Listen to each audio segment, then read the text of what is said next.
Live from the campus of Penn State University, this is PSN News. It's Wednesday, April 30th. We have all you need to know about Centre County's new emergency alert system, as well as more on changes coming to Penn State Health. We also have information on the Tyre Nicholas case, along with sports, entertainment, weather, and an interview. Stay tuned.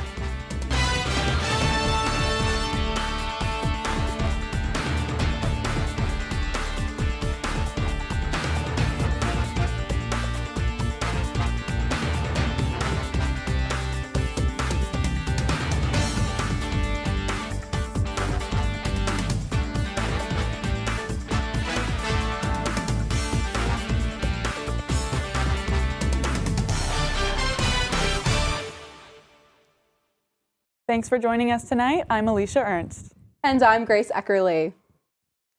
Penn State Health is restricting gender-affirming care for minors following a federal executive order signed by President Trump. As of April 7th, the system no longer offers gender-affirming surgeries or medications to individuals under 19 unless the treatment began before the change. The executive order bans federal funding for gender transition procedures for minors. The Center LGBTQ+ organization called the move, quote, life-threatening, and is urging Penn State to prioritize patient well-being and medical science. Officials are urging residents to sign up for Alert Center, the county's new emergency mass notification system. The platform launched January 1st, and it replaces the older Code Red system and promises faster, more reliable alerts in times of crisis. Alert Center, powered by Motorola's Rave Mobile Safety, can send phone calls, texts, emails, and even social media updates during life-threatening events like floods, missing person alerts, or active violence incidents. Registration is free at smart911.com, and users can customize how they receive notifications. Officials stress that all information is kept private. Parents and students at State High are calling for stronger security and mental health support after State College police stopped an alleged mass shooting plot. About 50 community members voiced concerns at a school board meeting on Wednesday following the arrest of 20-year-old Braden Phillips. Metal detectors that had been installed in the school after the threat have since been removed, sparking fear and frustration. On the day of the planned attack, attendance dropped to 64%. And now, families are urging the district to reinstate tactical safety measures and prioritize mental health as trust within the community is rebuilt. The Penn State chapter of the American Association of University Professors is calling on administrators to halt plans to close Commonwealth campuses, arguing the university is financially strong and has failed to honor shared governance. In a letter to the Board of Trustees, the AAUP slammed the administration for announcing closures without faculty input and cited over $5 billion in reserves as evidence the move is unnecessary. Closure plans threaten diverse, underrepresented student populations served by smaller campuses across the state. A final decision is expected mid-May. Yesterday's storm left tens of thousands of State College residents without power and even killed a 22-year-old resident. What other kind of weather can students expect for the rest of this week? Student meteorologist Sean Romeo is live in the studio with us for this week's forecast. Sean? Well, thanks, Alicia. Yeah, it really was a wild storm that blew through here just yesterday at about this time. But look at the difference now. It is 70 degrees, a perfect sunset out there, really comfortable conditions out at the golf courses tonight.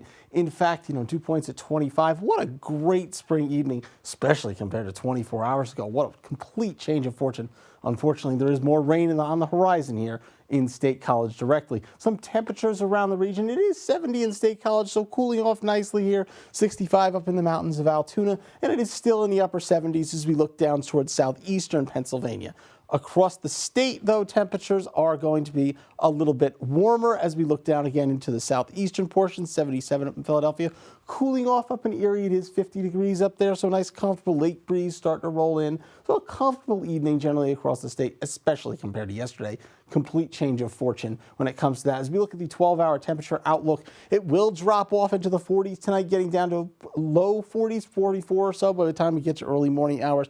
Starts popping back up 7 or 8 a.m. as the sun starts to come up. So for early morning activities, nice, cool, and crisp as you're getting out there to start your day. A warm but wet week, though. though, coming forward. Looking to tomorrow, Thursday, it is warm and then it is wet. There will be thunderstorms rolling through in the afternoon, so there is the chance again for potential for some severe weather or just some windy and gusty conditions. So watch out with the damage that may have occurred yesterday.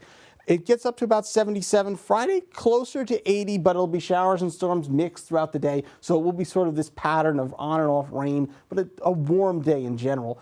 Cooler on Saturday, but more of the same in terms of the wet weather, unfortunately. You will be seeing some showers roll through as the day goes on. We're into the mid-60s, so comfortable conditions, but rainy, definitely. Then as we move forward, I'll time it all out for you into Thursday morning, Thursday afternoon and evening. See this line of thunderstorms that rolls through later Thursday evening towards the 9 to 10 p.m. hours. That's when things really could get interesting here again, potential for some severe weather again. So it'll be just on top of the mess that we had yesterday. So do keep an eye on the sky tomorrow afternoon and evening for sure. As we move forward into Friday, there's another band that sort of moves through early Friday morning. So as your early activities on Friday, if you're going for a run or something like that, keep some rain gear with you because it may be a little bit drizzly or rainy as we get forward into that time period. As we look forward into the day on Friday, again, as I mentioned, intermittent showers and storms throughout the day. Friday night, there's another chance for showers and thunderstorms, especially east of State College. That's where a line may advance into the New Jersey section of the country and overnight hours. Into Saturday, more showers and storms start to move into the state. I-79 corridor, especially early Saturday morning, will be quite wet out towards Pittsburgh, up towards Erie. We will get showers again potentially Saturday morning here in State College. There really isn't a whole heck of a lot of break in terms of when it comes to the rain. I mean, there will be on and off, but not heavy rain, but enough to be annoying. Temperature outlook Thursday and Friday, quite warm, close to 80. Both of those days. Drops off Saturday, cooler on Sunday, mid-60s. Comfortable for this time of year, but again, those showers and storms will be kind of funneling through as the day goes on. Say Monday pops back up a little bit warmer, but still not exactly great conditions. Saturday, middle of the afternoon, yuck. I mean, there's potential for rain all across the state. Not pleasant conditions whatsoever, unfortunately. So if you are doing things on Saturday, be aware your outdoor plans may be in some jeopardy.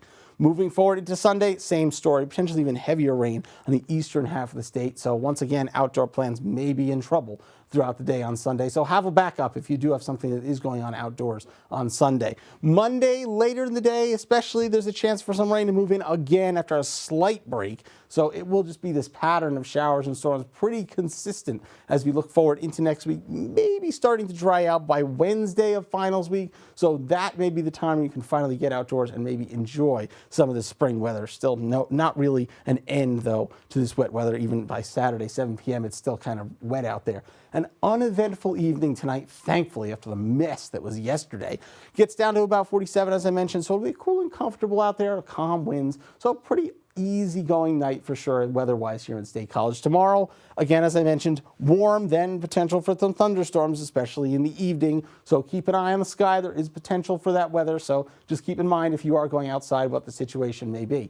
7-day outlook here in State College. Tomorrow, as I mentioned, getting up towards 80, potentially scattered storms on Friday and into Saturday. And again, going forward, weather just not really pleasant conditions as we go forward. But there's the chance that it starts to clear out as we move towards later in the week. I'll send it back over to you, Alicia. Thanks, John. Even with the school year winding down, Penn State Homecoming is preparing for Homecoming Week 2025. Nikolai Wagner is live in the studio with details on a recent event. Nikolai? Thanks, Alicia. Last week, I had the chance to attend Penn State Homecoming's annual Legacy event. Let's take a look. Back on April 24th in Alumni Hall, Penn State Homecoming held their annual Legacy event. I'm here at Penn State Homecoming's annual Legacy event. This event was created to celebrate the impact that students have during their time here at Penn State. The event sets out to honor the legacy that graduating seniors will be leaving here at Penn State, while also celebrating the legacy undergraduate students are creating during their time here at Penn State.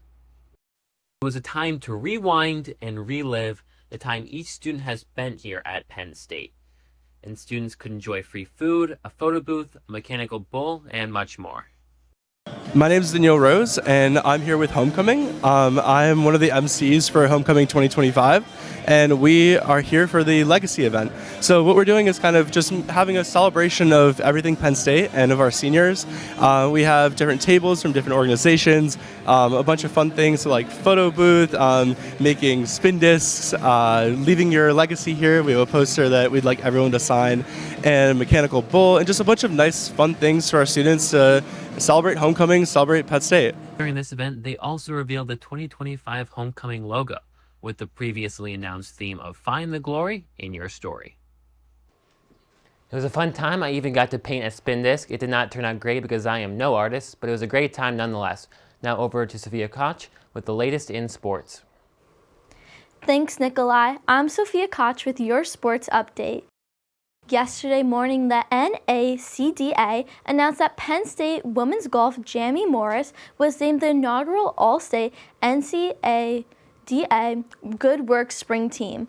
Only 20 student athletes of nearly 200 nominees across the nation were selected. Morris earned this honor due to her service she does to others, along with her athletic talent. In honor to her mother, Morris started a cancer foundation at her home golf course and has raised a total of $280,000. Morris will graduate Penn State this coming May and plans to expand her fundraising efforts. Penn State star defensive end and tight end were selected in the top 15 of the NFL draft. Now, almost a week later, their estimated contracts are among some of the first to be released. Abdul Carter, being the third pick to the New York Giants, is expected to make about $45 million. All 4 years are guaranteed with an additional $29 million signing bonus. As for Warren, his contract is $2.9 million with 4 years guaranteed and almost a $12 million signing bonus. While these are all reliable predictions, the Nittany Lion alum are getting exciting checks in the mail. Penn State is not known for their athletics, but is also in the performing arts scene.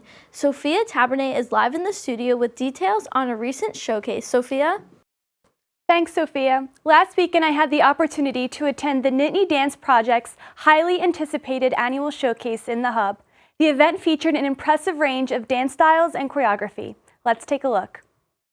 On April 27th, the Nittany Dance Project held their annual showcase in the Hub Flex Theater. The showcase featured a variety of routines, many of them choreographed by students. I'm Sophia Tabernet here at the Hub just as the show is about to begin. Families and friends are arriving, excited to cheer on the performers and celebrate their hard work throughout the year. From contemporary to hip-hop, the showcase will feature a wide variety of different dance and music styles, reflecting the passion and creativity of the students.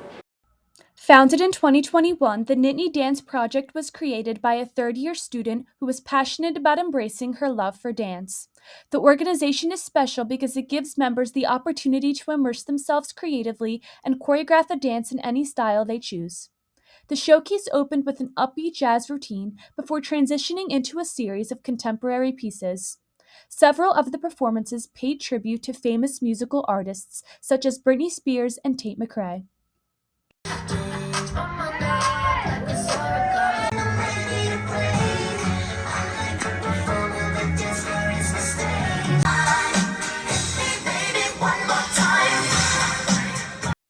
Midway through the routines, guests were invited to participate in a drawing contest, which added a fun, interactive element to the showcase. The showcase also celebrated the influence of hip-hop, featuring pieces that highlighted the evolution of mainstream hip-hop music throughout the decades. Be sure to follow at Nittany Dance Project on Instagram to stay up to date on auditions in the fall and future showcases. For Penn State Network News, this is Sophia Tabernet. The Nittany Dance Project Showcase truly embodied the power of creative expression and community. We can't wait to see what they bring to the stage next year. Now back to you, Sophia. The first round of the NBA playoffs is coming to a close and the semifinals of the Eastern Conference bracket is filling up. The Celtics blew out the Magic last night in Game 5, closing their series 4-1. And the Cavaliers beat the Heat and the Pacers beat the Bucks in a Game 5 and are now facing each other in the coming rounds. The Knicks and the Pistons have made it to Game 6 with the Knicks in the lead 3-2. Their next game will be tomorrow at 7:30 p.m. If the Knicks win, the number 2 and number 3 teams in the conference will meet for the highly anticipated match. As May approaches, the MLB rankings are filling up, beginning the conversation of who's the best team in the league. The New York Mets are in the lead with 21 wins and 9 losses in the National League and in the Major League. And in the American League, the Detroit Tigers are tied with the New York Yankees, holding an 18-12 record. The Dodgers, the Mets, and the Padres are the strongest teams in the lead. The Yankees have been proving themselves. As for the Mets, they need to keep up the heat so Soto's $700 million contract does not go to waste. That's all for your sports update. After the break, Jagan Vaughel has the latest in the world of entertainment. Stay tuned.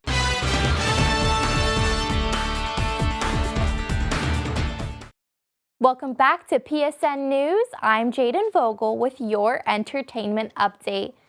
Senior Week is happening at Penn State this week from April 28th to May 2nd for the class of 2025. Students can stop by the Hintz Family Alumni Center for cap decorating, gown steaming, and free graduation photos. Other events include career workshops, a Thon celebration, and a senior send-off with food and prizes. The week wraps up with the Moving On Music Festival on Friday. Senior Week is a fun way for graduates to say goodbye to Penn State. If you're stressed out with finals, here's a fun way to take a break. Tomorrow, May 1st, you can dance, sing, and just let loose at Eisenhower Auditorium. The Let's Dance Movement Workshop starts at 5:30 p.m. and is open to all ages and abilities. Performances for the Good Troupe will show off their favorite musical numbers. Then you can join in on stage to learn some easy dance moves. No experience is needed. Just wear comfy clothes and be ready to move. The event is free, but you do need to register online in advance. Speaking of dance, Katie Kargenegg is live in the studio with the scoop on the performance and celebration of community. Katie? Thanks, Jaden. Last week, I had the chance to attend the PRCC Student Liaison Board's Pride in Our Community pep rally for Blue and White Weekend. Let's take a look. Hello, everyone. My name is Katie Karkenegg, and I'm currently standing outside the Hub Robeson Center at Penn State Main Campus, University Park, where the PRCC Student Liaison Board is currently holding the Pride in Our Community pep rally to get students pepped for Blue and White Weekend. Let's take a look. Here we are at the Hub. Hi, I'm here with Jalen Martins. How do you feel about school spirit here at Penn State? Penn State school spirit has compared to nothing like any of the schools I've been in. This is insane. Everyone in and out of this school is very passionate. It's contagious. I came here not knowing much, and all of a sudden I owned so many different Penn State merch.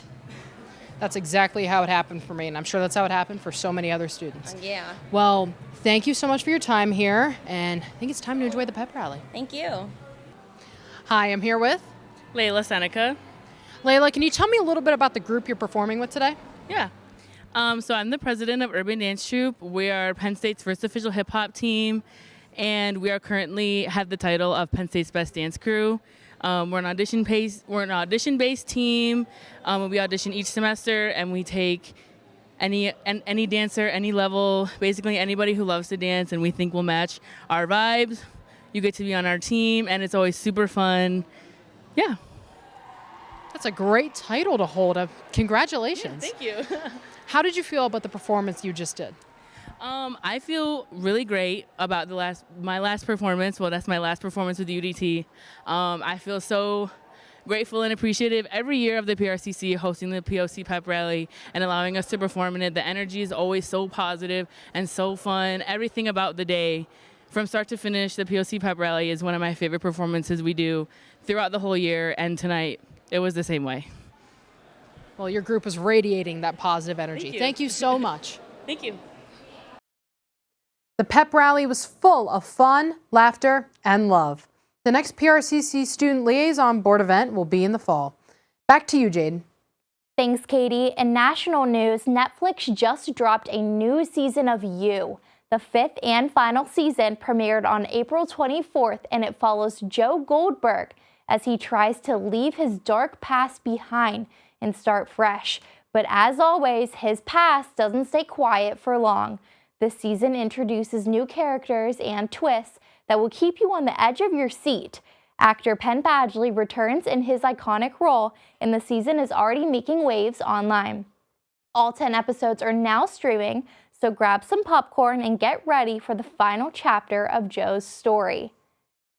David Corenswet has been casted as the new Superman in James Gunn's upcoming film, Superman Legacy. The Juilliard graduate actor, who's known for his role in Pearl and Hollywood, was chosen to take on the iconic role after a long search. Corenswet will play Clark Kent in a completely reimagined DC universe, with the film expected to unveil Superman's early years and struggles with his double life. Superman Legacy is projected for a July 11th, 2025 release. That's all for your entertainment update. Coming up next, interview anchor Sophia Miranda will be speaking with Daniel Perez, the Daily Collegian multimedia editor. Stay tuned.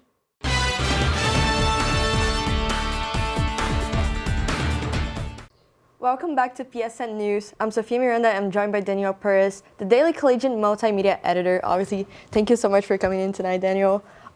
First question, let's start right from the beginning. Where did your passion for filming and multimedia begin? Yeah, I mean, like, as most things, it really came from my dad. He introduced me to, like, a lot of films, a lot of, like, classics like E.T., stuff like that. And I always had a passion for script writing. I just like writing in general. So I kind of just, like, combined those two things and really just found film as a major in Penn State. I didn't really know, like, too much about that. I was like, hey, you know what, film, I mean, I like watching movies, I like writing, might as well try. And I really just fell in love with it, like, just being here in the 4 years. I was in the Collegian as well as a sports writer.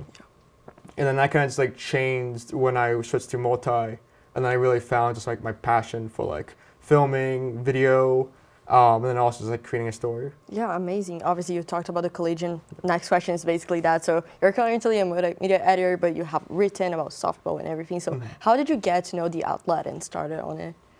My dad. Yeah, he was just like, oh, you know, like those blue boxes, yeah, they look cool. Why not try that? I'm like, news outlet? I don't know. It's just like, it was something I didn't really like think I was like gonna fit in. 4 years passed, and I stayed ever since my second semester, my first year. And as you said, like I started off on the softball beat. I knew nothing about the softball beat. I kind of just like worked my way to like really like find stuff to really write about, like how to like really like learn the game. And then I tried again for the sports editor because I was a sports editor for like semester. I didn't get it, and then I went to the next store that was open, which is multi. I was like, yeah, you know, cameras again. I was filming, but nothing crazy. Why not just try it? One semester went by, and I was like, yeah, I really just like love filming, love being behind the camera, just like telling stories. Just like can really like have people see that come into fruition is something I really love, and just storytelling in general. So I was just like, yeah, I was sold in the first semester, and then I've been a multi-editor ever since. So.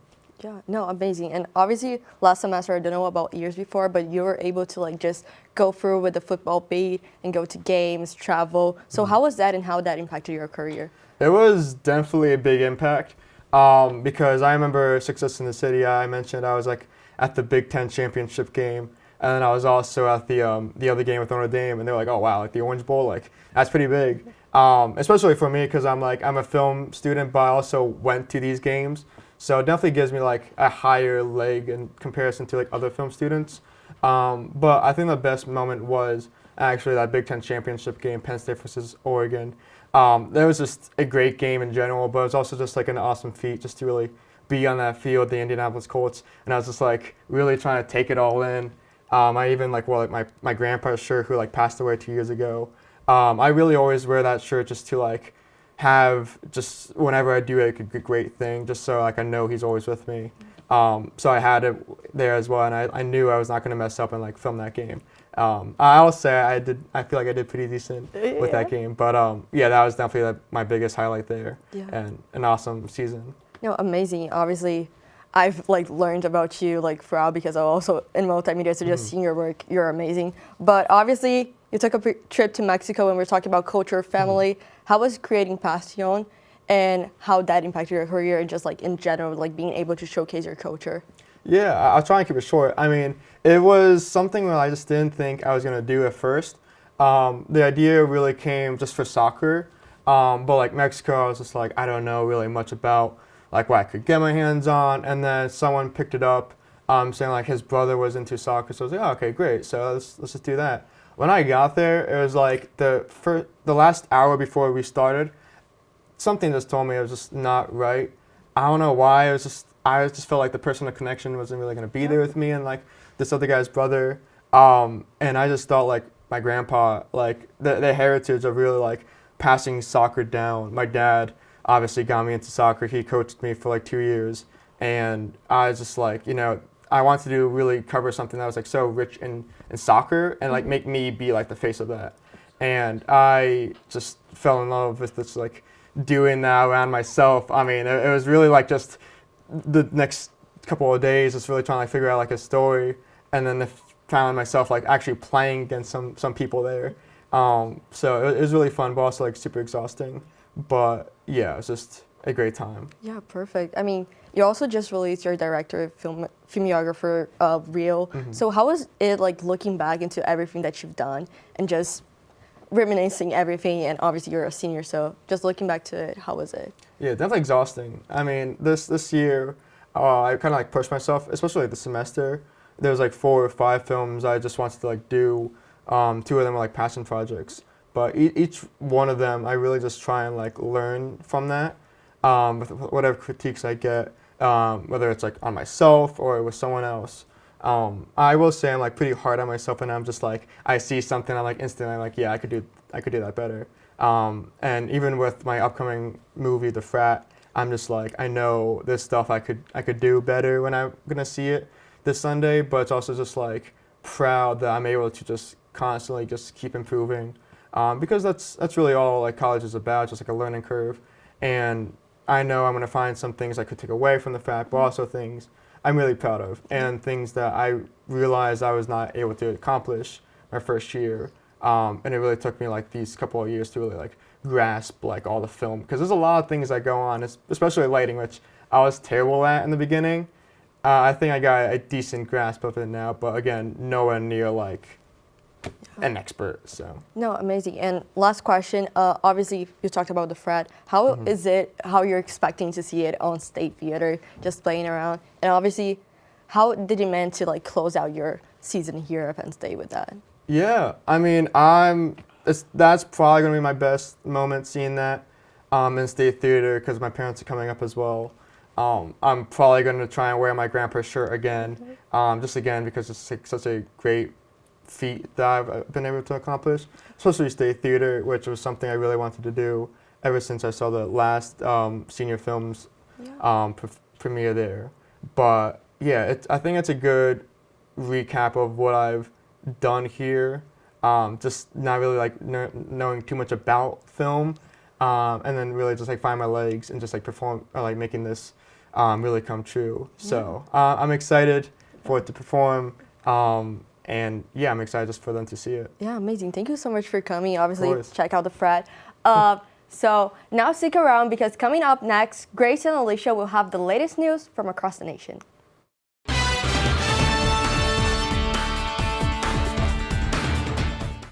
We have some international news coming out of Paris tonight. A high-profile trial is underway in connection to the 2016 jewel heist targeting celebrity Kim Kardashian. 10 people are facing charges for robbery and kidnapping after armed robbers tied up Kardashian in her hotel room during Fashion Week, stealing millions of dollars worth of jewelry. It was one of the biggest heists aimed at an individual in Paris in decades. The trial, reserved for the most serious crimes in France's legal system, includes a jury of 6 citizens and 3 magistrates. Kim is expected to testify in person on May 13th. Her team of lawyers say she's reserving her remarks for court, but she's expressed her trust in the French justice system. The trial is scheduled to last until May 23rd. 1 person is dead and 6 others injured after a shooting early Sunday morning on the campus of Elizabeth City State University in eastern North Carolina. The violence broke out during Yard Fest, the final event of the school's Viking Fest celebration. Officials say the victim, a 24-year-old man not enrolled at the university, was pronounced dead at the scene. 3 students were shot and 2 others injured in all the chaos, but all are expected to recover. Campus lockdown has been lifted, but security remains high as investigators search for answers. Opening arguments began on Monday in the state trial of 3 former Memphis police officers accused of fatally beating Tyree Nichols after a traffic stop back in January of 2023. Prosecutors say the officers were angry and full of adrenaline when they chased and beat Nichols near his home, failing to intervene or provide medical information after the attack. Nichols died 3 days later from blunt force trauma. Defense attorneys argue the officers were responding to a, quote, high-risk situation and that Nichols resisted arrest. The former officers have already been convicted on federal charges related to the cover-up, but 2 other officers are expected to change their pleas in state court. As of Monday night, the National Weather Service has resumed translating its forecasts into multiple languages. The service paused translations earlier this month when its contract with provider Lilt, an AI company, temporarily expired. Experts warned that the pause put non-English speakers at risk of missing life-saving weather alerts. Lilt began handling translations in late 2023, covering Spanish, Chinese, Vietnamese, French, and Samoan. Seeing as nearly 68 million people in the U.S. speak a language other than English at home, the Weather Service has fully restored translations. That concludes our show tonight at PSN News. Be sure to check us out on Twitter and Facebook at PSN News, on Instagram at Penn State Network News, and subscribe to our YouTube channel at youtube.com/PSN News. Have a good night and stay safe, Penn State.